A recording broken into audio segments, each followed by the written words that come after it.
అమ్మా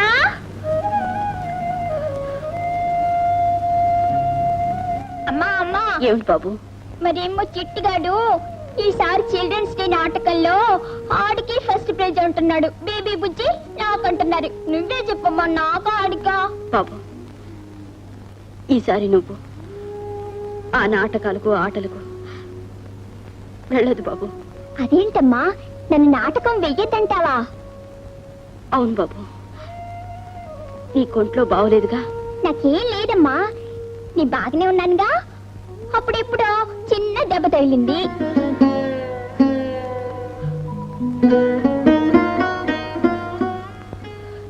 చిన్న దెబ్బ కాదు, నువ్వు నీరసంగా ఉన్నావని,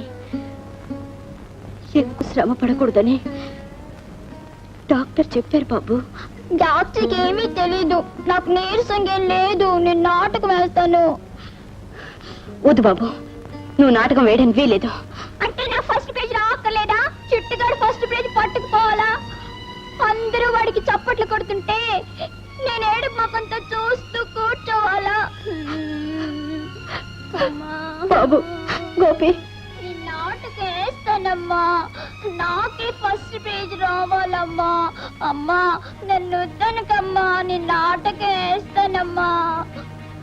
అతను ఉన్నంత కాలం అతను కోరిందల్లా తీరుస్తూ నవ్వుతూ హాయిగా ఉండేలా చూడాలి. అలాగే బాబు, అలాగే. నువ్వు తప్పకుండా నాటకం వేద్దు గాని. నిజంగానా మమ్మీ? అవును, ఫస్ట్ ప్రైజ్ తెచ్చుకుందు గాని. ప్రామిస్? ప్రామిస్. ఏమిటండి, మీ కొడుకు అంత చక్కగా చేస్తుంటే మీరు ఏడుస్తున్నారు? ఏం లేదండి, ఏం లేదు.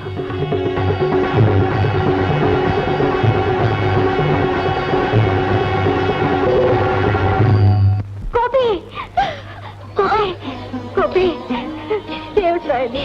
వదిలమ్మా, నేను ఇంకా చాలా నాటకం ఆడాలమ్మా. లంక దహనం చెయ్యాలి. రాముడిని సీతని కలపాలమ్మా. సీత సుఖంగా ఉండేటట్టు చూడాలమ్మా. గోపి, నా బాబుకేమైంది? గోపి, గోపి, గోపి.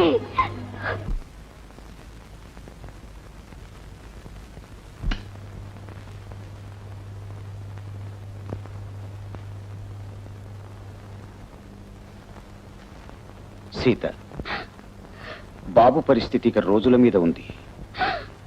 ఏ క్షణంలోనైనా వాడికి 100 ఏళ్ళు నిండిపోవచ్చు.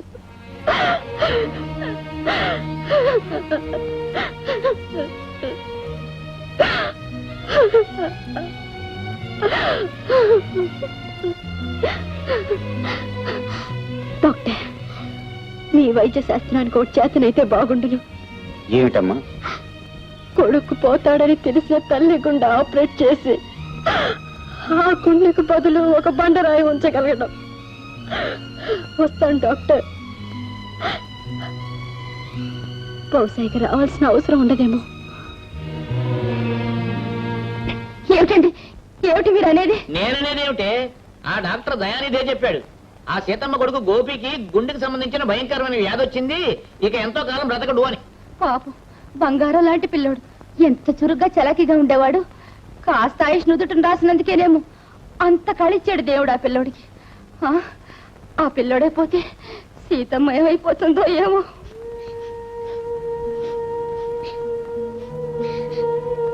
ఏమిటర్రా, మీరంతా ఎందుకు ఏడుస్తున్నారు? ఏం జరిగింది? గోపి, మరేమో నువ్వు చచ్చిపోతావట కదూ? చచ్చిపోవడమా? అవును, కొన్ని రోజుల్లోగా నువ్వు చచ్చిపోతావట. ఎవరన్నారు? మా నాన్నగారు మా అమ్మతో చెప్తుంటే విన్నానురా. నీకేదో పెద్ద జబ్బు వచ్చిందట, నువ్వు ఎక్కువ రోజులు బతకవట. నువ్వు లేకపోతే ఎలా గోపి? గోపి, అందరికంటే ముందు నువ్వు చచ్చిపోవడం ఏట్రా? ఏడవకండర్రా, ఆటల్లోనూ నాటకాల్లోనూ నేనేగా ఫస్ట్.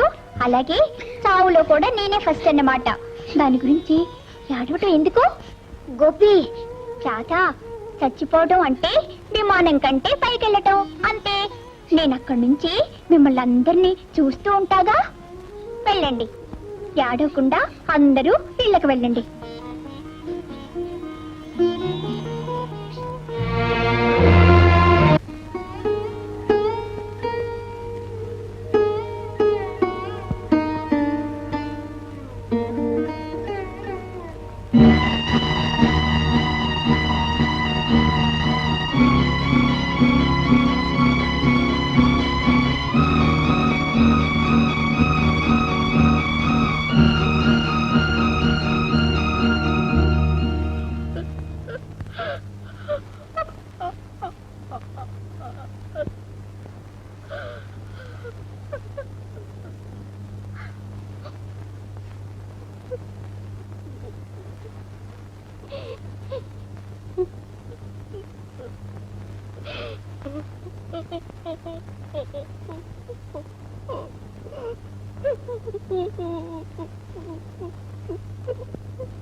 అమ్మా, ఏడుస్తున్నావా?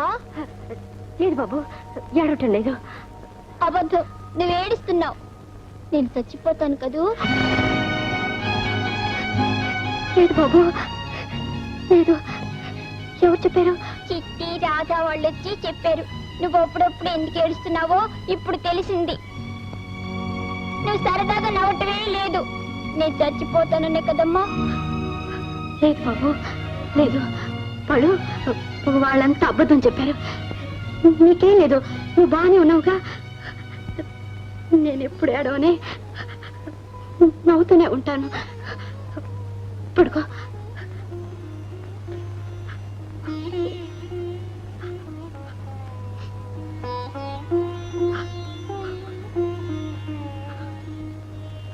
కృష్ణుడు, నేను చచ్చిపోతానని నాకు బెంగలేదు. ఎందుకంటే చచ్చిపోవడం అంటే నీ దగ్గరికి రావడమేగా. నేను చక్కగా నాకు నువ్వు ఉంటావు. కానీ నేను చచ్చిపోతే అమ్మకు సాయి ఎవరుంటారు? పాపం అమ్మ ఒక్కతే ఉంటుంది.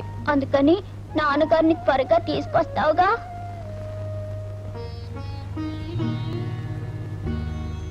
అమ్మా, ఏమిటి బాబు?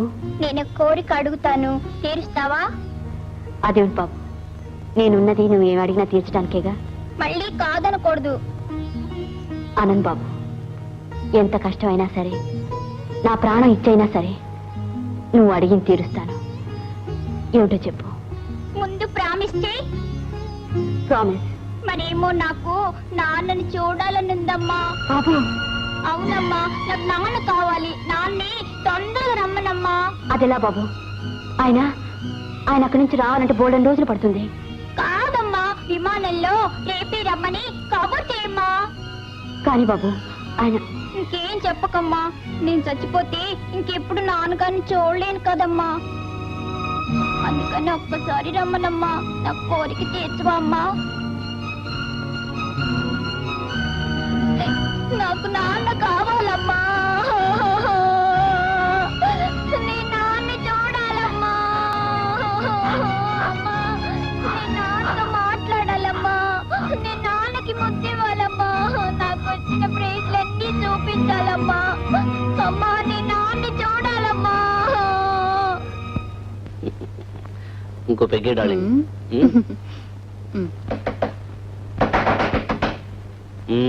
డిస్టర్బెన్స్. ఏమిటిలా వచ్చావు? పాత ఇంట్లో లేదు. చూస్తేనే తెలుస్తుంది. మీతో మాట్లాడాలి, ఒకసారి ఇట్రండి.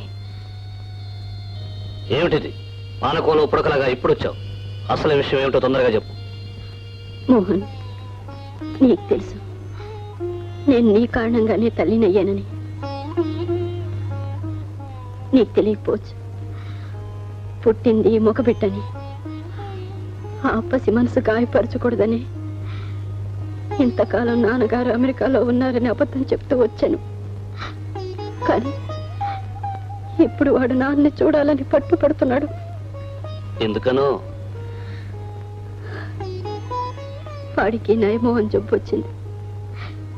డాక్టర్స్ అంతా లాభం లేదని తేల్చేశారు. కొన్ని రోజుల్లో పోతాడని.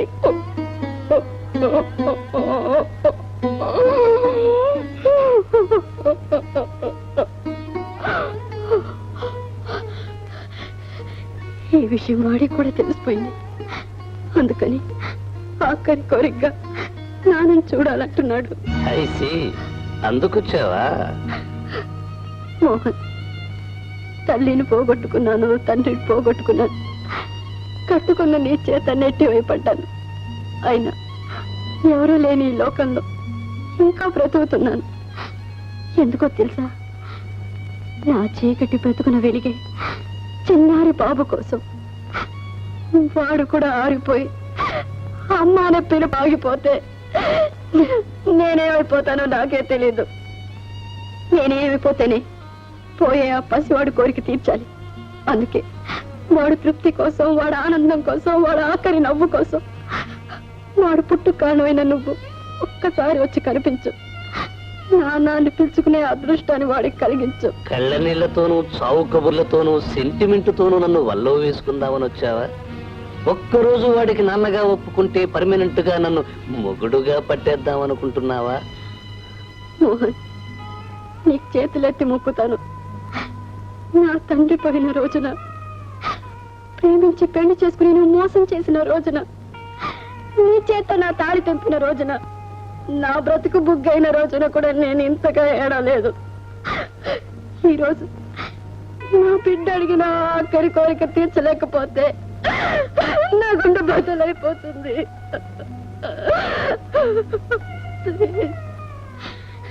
నా బిడ్డ కోసం కాదనుకో, ఒక చావుబోయే పసివాడి కోసం ఒక్కసారి తండ్రి గారా. ఇలా తండ్రి పాత్రలు ఒప్పుకోవడం మొదలు పెడితే రోజుకు ఆడది ఏడుస్తూ తయారవుతుంది. ఇదిగో బంగారం లాంటి ఒళ్ళున్న నువ్వు ఇన్నేళ్లు ఒంటరిగా గడిపావంటే నేను నమ్మలేను. ఎవడో ఒకడు తగిలుంటాడు, వాణ్ణి పట్టుకెళ్ళు నాన్నగా. ఛీ! నువ్వు మనిషి కడుపున పుట్టుండవా? ఏ రాక్షసికో ఏ రాకాసికో పుట్టుంటావు. అందుకే ఇలా మాట్లాడుతున్నావు. దేవుడనేవాడు ఉంటే నీలాంటి వాడిని పుట్టించినందుకు పశ్చాత్తాపంతో తనైనా చావాలి, లేదా ప్రళయంగా మారి నిన్నైనా చంపాలి.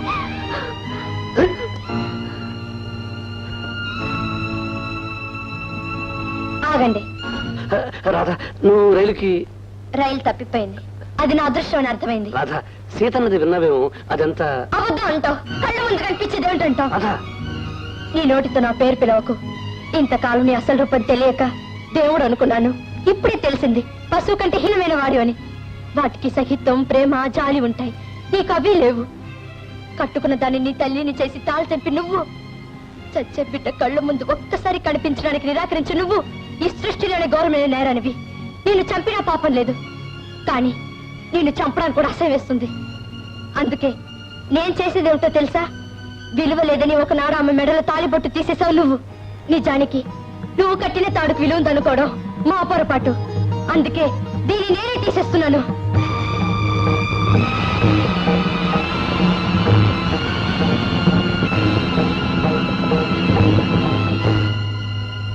ఆడది తనకు తానే తాళిబొట్టు తీసేసుకోవడం తప్పంటారు. కానీ ఏ ఆడదైనా నీలాంటి మగవాడు కట్టిన తాళి ఉంచుకోవడం మరీ తప్పంటాను. మహాపాప అంటాను. వస్తాను. ఎలా ఉంది ఈ జోకు? డార్లింగ్, లోతైన నా హృదయాన్ని, గొప్పదైన నా మనసుని అర్థం చేసుకోలేని మూర్ఖులు వాళ్ళు. కమాండియర్, ఆహో, పెళ్ళాన్ని మోసం చేసే మొగుళ్ళని చూశాను గాని పెళ్ళాన్ని మార్చే మొగుడినిదే చూడడం. నేను ముందునైనా మృగాన్ని మాత్రం కాదు. వస్తా.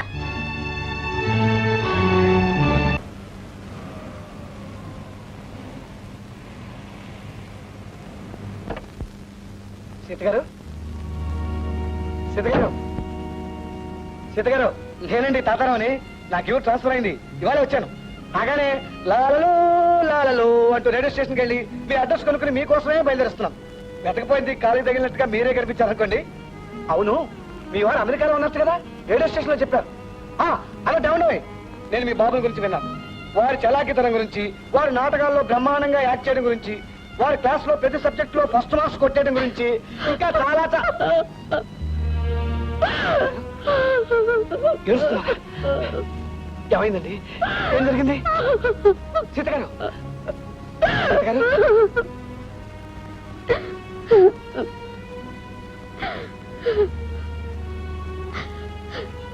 7 జన్మల్లో జరగవలసిన ఎన్నో ఘోరాలు నాకు ఈ ఒక్క జన్మలో జరిగిపోయాయండి.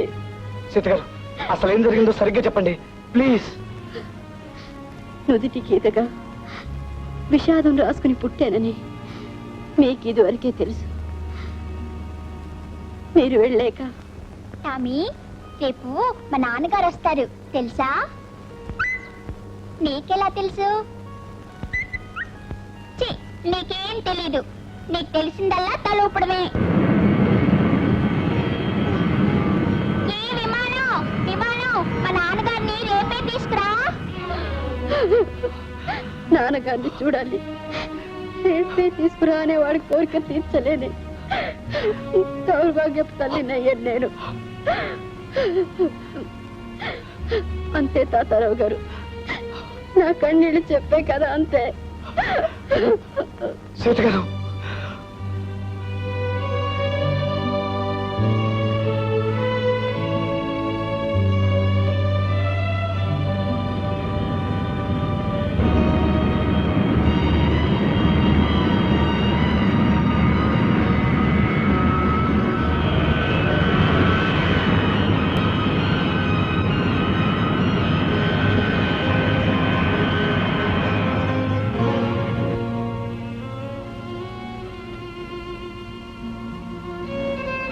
అమ్మా, నాన్నగారు వస్తానన్నారు కదూ?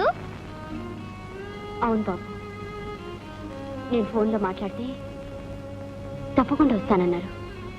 మరి నాకు విమానం బొమ్మ తెస్తా అన్నారు కదా? అన్నారు బాబు, అన్నారు. హే టామీ, టామీ విన్నావా? నాన్నగారు వస్తారంట, విమానం బొమ్మ తెస్తారంట. ఎలా చెప్పనురా, నిన్ను కన్న తండ్రి నిర్దాక్షిణ్యంగా రానన్నాడని నీకెలా చెప్పనురా? టామీ, నాన్నగారు వచ్చినప్పుడు నువ్వు బుద్ధిగా ఉండాలి, అల్లరి చేయకూడదు. నాన్నగారు, అమ్మ, నేను, నువ్వు అంతా కలిసి పార్క్ వెళ్దాం. హే, నాన్నగారు వచ్చారు. నాన్నగారు వచ్చారు.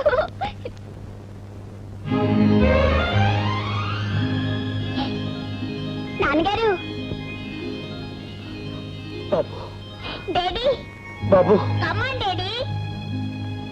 అమ్మా, నాన్నగారు వచ్చారు.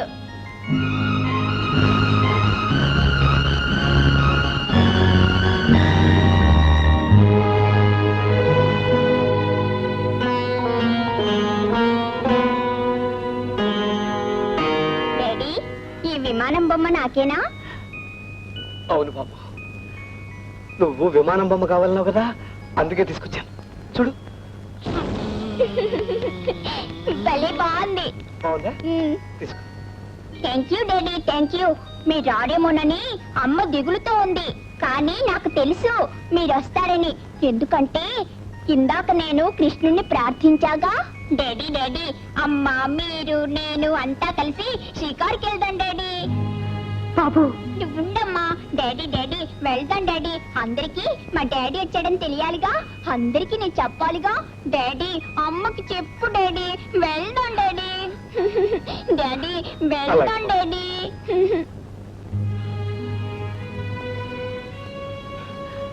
క్షమించండి సీత గారు, నిన్న బాబుని గురించి మీరు చెప్పిన నిజం విన్నాక అతని కోసమే ఇలా వచ్చాను. ప్లీజ్, ఇప్పుడు మీరు కూడా సహకరిస్తే బాబు కోసం ప్లీజ్.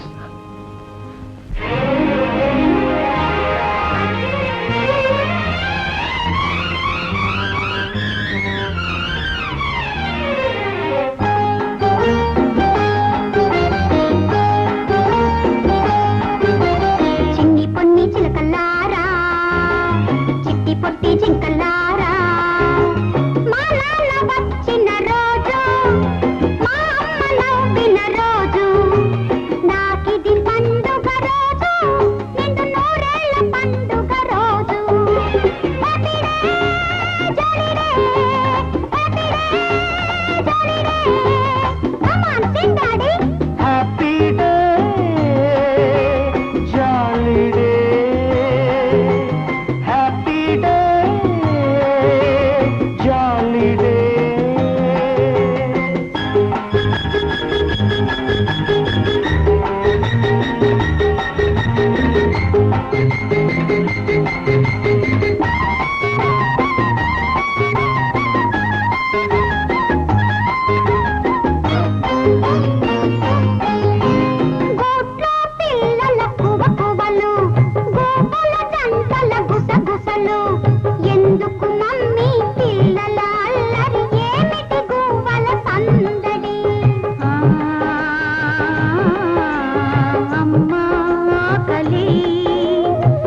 కోకిలలే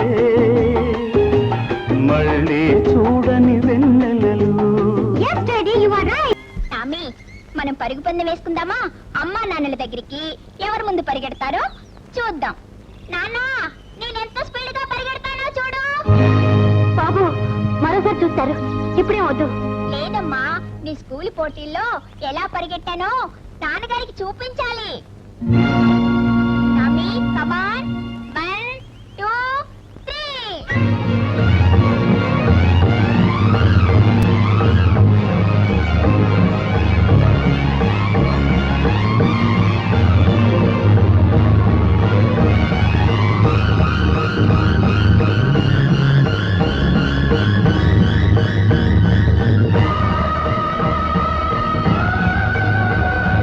బాబు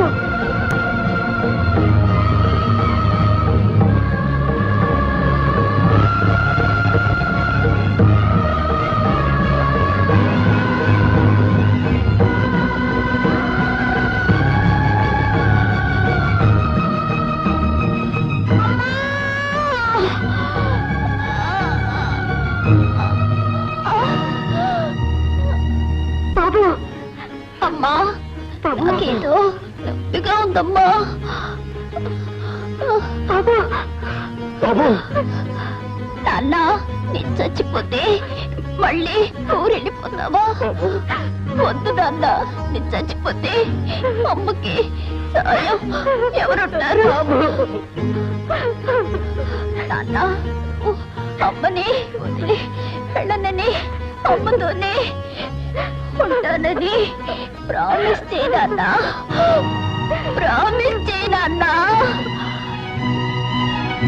ప్రామిస్ చేయి daddy. Thank you daddy, thank you.